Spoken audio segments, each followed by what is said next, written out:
Today we're going to time travel 100 years in the future in Football Manager 2024 to find out how different football could be. Our journey begins just 1 year in the future, so we can see what Football Manager thinks is going to happen this season and then compare it to the madness of 100 years in the future. Man City will pip Newcastle to the title by a single point, whereas all three promoted sides are going to get relegated.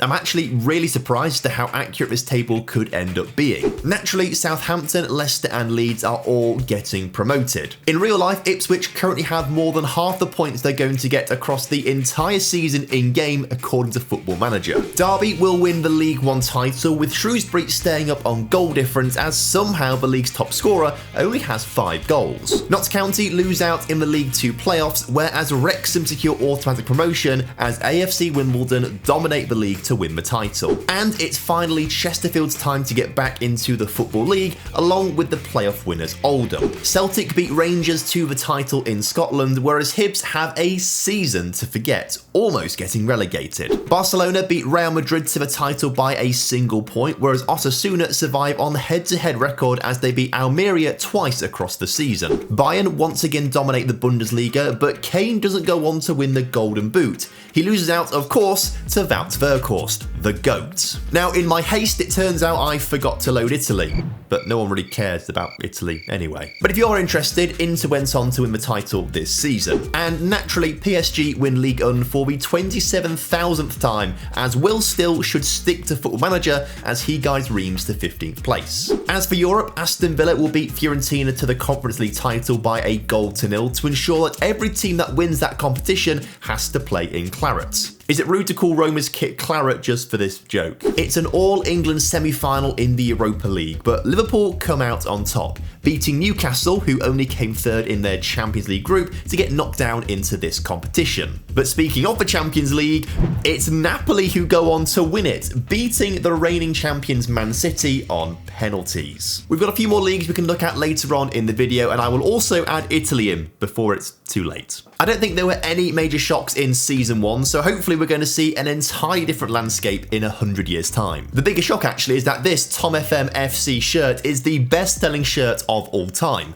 which is pretty mental given that it goes off sale in just 10 days' time. If you want to get your hands on one, there's a link down in the description to the pre-order page. It's next to the link to pre-order FM24 as well. There's a lot of links down there, to be fair, but help yourself. But I am really impressed with FM24. They said it was faster than previous versions, and they weren't lying. I've simulated 100 years in just under 8 hours, which is unheard of for Football Manager. So let's just dive right in. Oh my word, this is crazy. So Man United, Newcastle and Man City may be the Premier League's top 3, but AFC Fylde have also made the Champions League next season, with Wrexham qualifying for the Europa League. You've also got the likes of Grimsby, Torquay, MK Dons, Bolton and Barnsley all in the division. And don't let that distract you from the fact that Liverpool and Everton are both getting relegated alongside Barnsley, who have qualified for the Europa League, so must have won some sort of competition this season. We need to look into some of these teams a little bit further. Despite AFC Fylde being an established Premier League team by this stage, they have a distinct lack of trophies. So it looks like Fylde became a Premier League team in the early 2100s. Before that, they were in the Championship for a long time,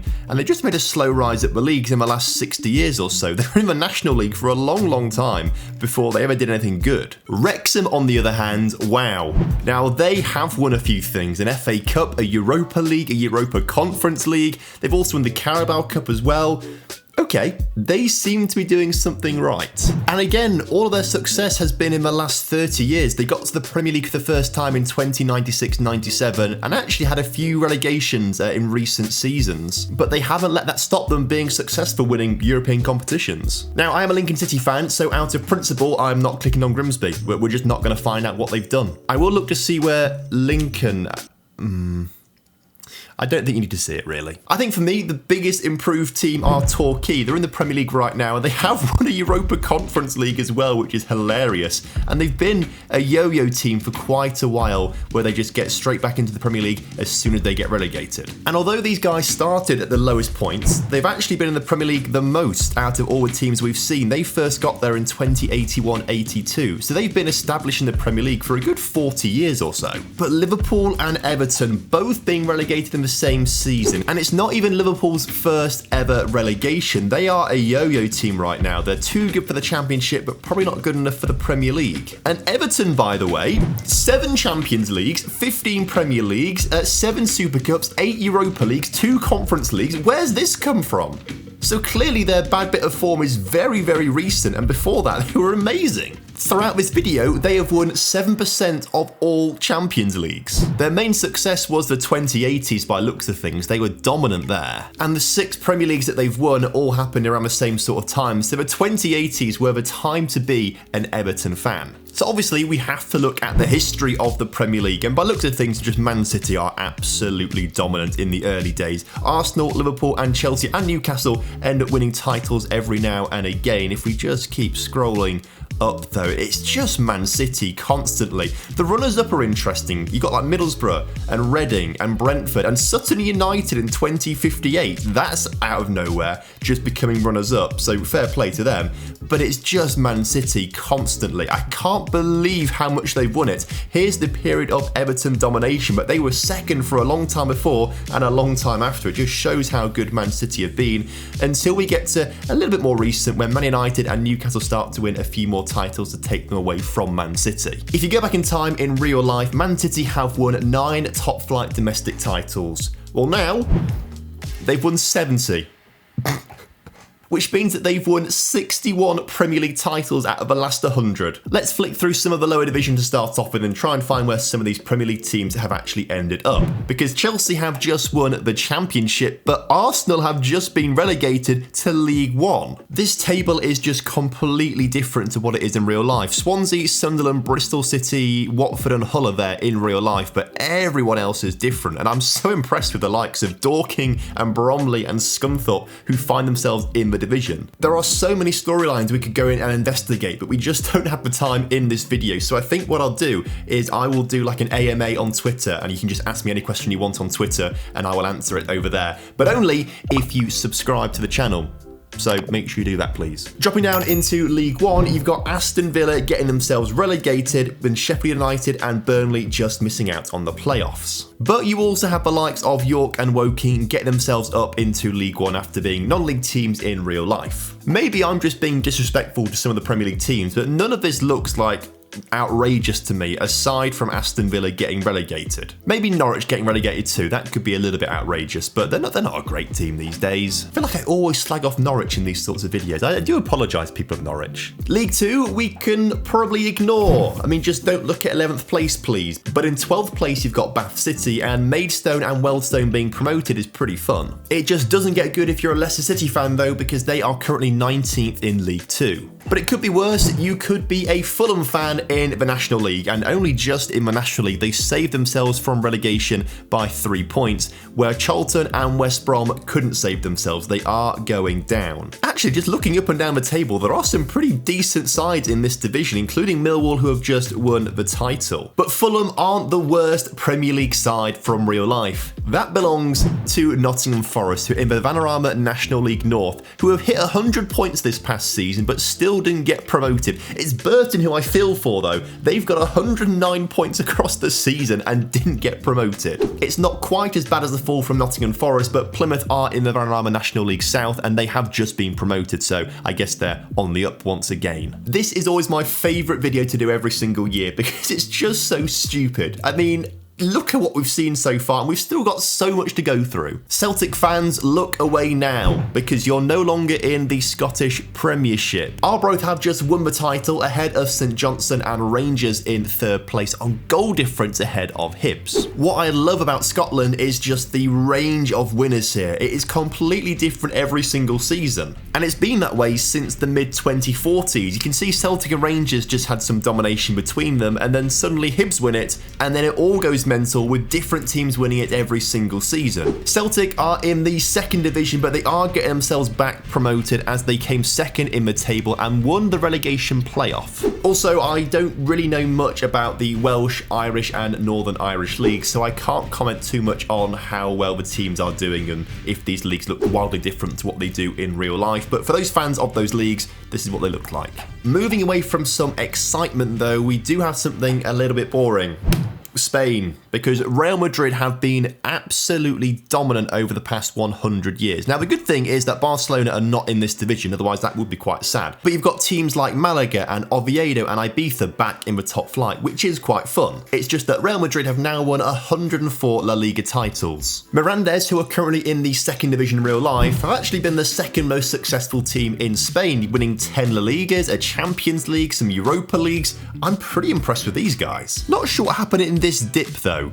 I mean, that's very bizarre to see them just get relegated, then promoted, and then back to where they were. Barcelona currently are mid-table in the second division. Things have not been going well for them, and their El Clasico is now playing against Real Madrid B. Wow, they've been a yo-yo team between the first division and the third division for the last 20 years or so. Something has gone seriously wrong at Barcelona for them to be a third division time at teams here. Germany is always fun to go to in these videos because it's just mental. And this is no different. Bayern Munich have been relegated, Werder Bremen have won the title on just 55 points, which is incredibly low, and third place, Karl Zeiss Jena, I have never heard of before. Okay, I've googled them, they're in the fourth division in real life, which makes sense. And very similar to Scotland, the league is just won by different teams every season pretty much. It's very rare at this moment in time that you see a team go back to back. Dortmund were the last team to do it, and that was over 20 years ago. Speaking of Dortmund, they have just been promoted from Zwei Bundesliga, but there are some big clubs down there such as Hertha Berlin and Wolfsburg and Hoffenheim and Stuttgart and RB Leipzig, and Cologne themselves are getting relegated to the third division. We do now have the Italian league available to us, but AC Milan have won the title, which is pretty boring. But second and third are pretty fun. Although there are a lot of teams in this division that have made their way up to a top flight, it's very similar to the Premier League where the usual suspects have actually been dominating it. And it's a very similar story in France because PSG have won 88 Ligue 1 titles, as well as 20% of all Champions Leagues. But at the moment they are currently in third place behind Bordeaux and Lens.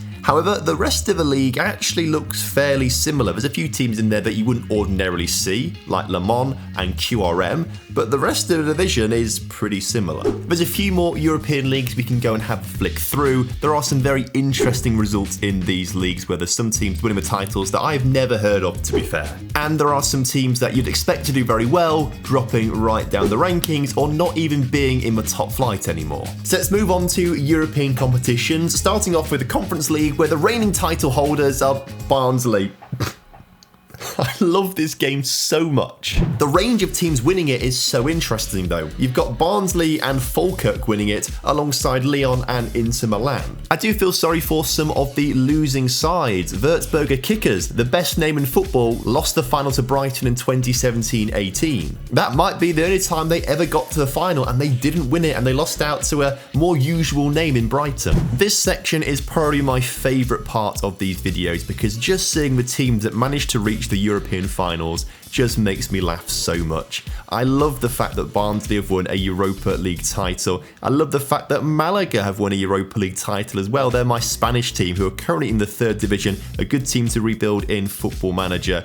This is just a lot of fun. Moving up to the Europa League, the previous few winners haven't been that fun. Leeds, Roma, Newcastle, Juventus and Spurs, beating Molde, Tirana, Karlsruhe, Montpellier and St. Pauli. Imagine if the winners and losers were swapped over. That would be so cool. Mallorca and Maribor are fun winners of this competition. They beat Nantes and Bari in the final, who also would have been pretty cool to see win. But actually, it does feel like the teams that have won it in recent years have had a bit of a resurgence, because before then, you've got teams like Troyes and Mirandas and Wrexham and Firth and Paderborn winning the title. And so as we just keep scrolling down to see the different sorts of teams that get to the final and win them, but also lose them, it's the losing column that I think is actually more interesting than the winners column, because this is probably the only time some of these teams got to the final. They had a one really good season of success, and then that was it. They fell off again. But what about the Champions League? Well, this one is actually a little bit boring. We did see quite a few teams sort of stay at the top, like the Man Cities, the Newcastles, the AC Milans, the Real Madrids, the PSGs, and they are all the winners of the Champions League. It does seem like the very top teams have stayed at the top. But again, it's the losing column. Citadella against Newcastle, Barnsley against Newcastle, Troyes against Man City, Paderborn against AC Milan. I also feel like I have seen Bari in the runners-up column so many times through all competitions but never winning it. As we go back in time as well, it just becomes more and more usual suspects, and we don't see the likes of the Mirandes or the Bari or the Barnsley reaching a final. Although the mid-2060s, early 2070s is quite interesting. Firth made 2 finals from Germany and QRM made 1 from France. But for the most part, the Champions League hasn't changed all that much, which is quite sad. Also, we need to look at some international football, and the European Championships is actually not that dissimilar to what you'd expect in real life, aside from Greece winning it twice. Obviously they won it in 2004, but no one's expected them to win it a further 2 times. Again, it's the runners-up column which is way more interesting than the winners column. Wales runners-up in 21-12, Romania runners-up 5 different times and never won the competition, Bulgaria runners-up twice, Serbia runners-up once, Sweden runners-up once. Justice for the runners-up in all competitions, because if these things have been flipped around a few times, this would be even more exciting, I feel. But what about the World Cup? Well, this does have a few more surprise winners. Uruguay win the tournament in 2050 and 4 years later are followed up by Bulgaria, and then Mexico win it twice in a row. Romania then win their first World Cup in 2070 and Bulgaria win their second in 2082, before Romania win their second in 2094. I love this rivalry going on between Bulgaria and Romania. South Korea become the first Asian team to win the tournament in 2098, and then Romania go on to win their 3rd World Cup in 2114. Do not ask me why Bulgaria and Romania have done so well, because I haven't loaded their leagues up, so they shouldn't have done well. But here they are winning the World Cup. As I say, there is so much we could go through in this save file, but there's just not enough time to do it. So I will do an AMA over on Twitter at TomFM_YT. In the meantime, I've taken over Manchester United during the early access for Football Manager 2024. I've made the first initial signings, which I'm pretty pleased with, but it's up to you to decide who we sign next. So watch the video and let me know.